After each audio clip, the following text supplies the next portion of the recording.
ارتزاق توڑا تھا اور ان کے سوال کو بالکل نظر انداز کرتا ان سے ان کے سفر کے متعلق پوچھنے لگا تھا۔ اس کی بات بدلنا وہ بخوبی سمجھی تھی۔ ٹھیک 15 منٹ بعد بے ہوش وجود میں جنبش ہوئی تھی اور وہ ایک لمحے بھی تاخیر کیے بغیر اس کی طرف متوجہ ہوا تھا، جو دھیرے دھیرے آنکھیں کھول رہی تھی۔ اس نے اسے سہارا دینے کے لیے ہاتھ بڑھایا تھا، جسے وہ نظر انداز کرتی خود بیٹھنے کی کوشش کر رہی تھی۔ وہ لب بھیجتا ہاتھ پیچھے کر چکا تھا۔ کمرے میں تیسرے وجود کی موجودگی پر وہ ٹھٹکی تھی، سوالیہ نظریں اپنے شوہر کی طرف اٹھائی تھی، جنہیں اس نے نظر انداز کر کے کچھ دیر کا شاید بدلہ چکایا تھا۔ ڈاکٹر عائشہ دونوں کی آنکھ مچولی کو سمجھتی خود ہی ان سے تعارف کروانے لگی تھی۔ وہ ان دونوں کو باتیں کرتا چھوڑ کر عتیق کی کول پر باہر چلا گیا تھا۔ 5 منٹ بعد اس کی واپسی انواع اقسام کے کھانوں کے ساتھ ہوئی تھی۔ ڈاکٹر عائشہ نے چکن گارلک سوپ اس کے سامنے رکھا تھا۔ اس کی نظریں بے اختیار نوفل کی طرف اٹھی تھیں، جو بالکل اس کے قریب ڈاکٹر عائشہ کی وجہ سے بیٹھا تھا۔ ان نظروں کا سوال سمجھتے ہوئے اس نے خود کو کنٹرول کیا تھا۔ ایک نظر ڈاکٹر کی طرف ڈالتا وہ اس کے کان کے قریب جھکا تھا۔ فلمی دنیا کی کمائی کا نہیں ہے، تمہارے مطابق بالکل حلال کمائی کا کھانا ہے۔ تفصیل بعد میں جان لینا، کیونکہ نوفل احمد جھوٹ نہیں بولتا۔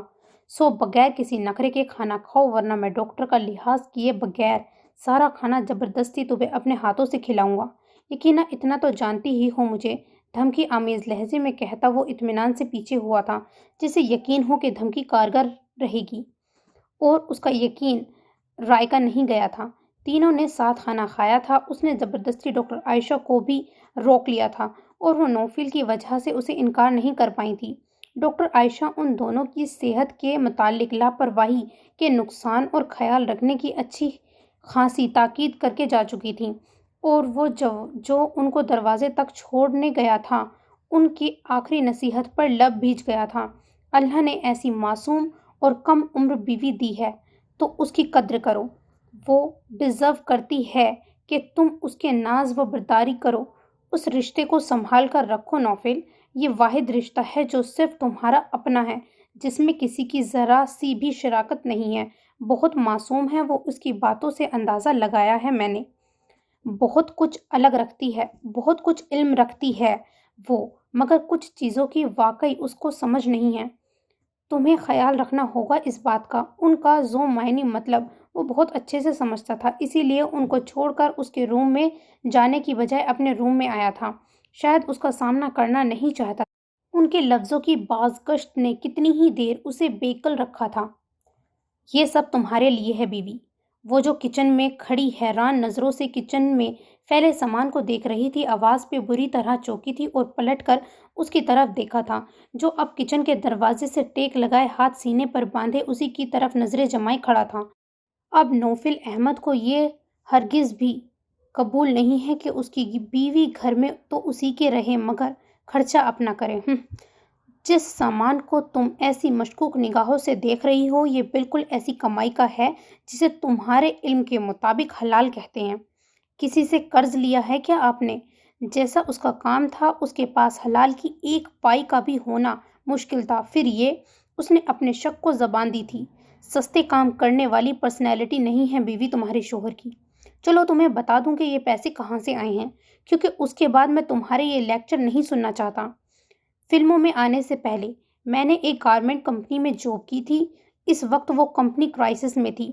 ورکرز کو 6-7 مہینے تک سیلری نہیں دی گئی تھی۔ غالباً اب سے 4 سال پہلے جب میں اس انڈسٹری میں آیا تو میں وہاں سے بنا سیلری لیے ہی آ گیا تھا۔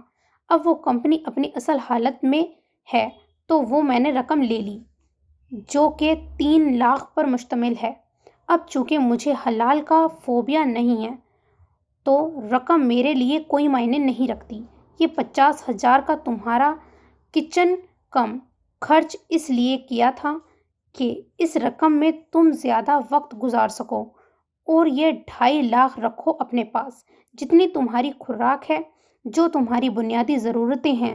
3-4 مہینے آرام سے گزر جائیں گے، اور اسی رقم سے اس گھر کے پانی کی قیمت دے کر اسے بھی حلال کر لینا۔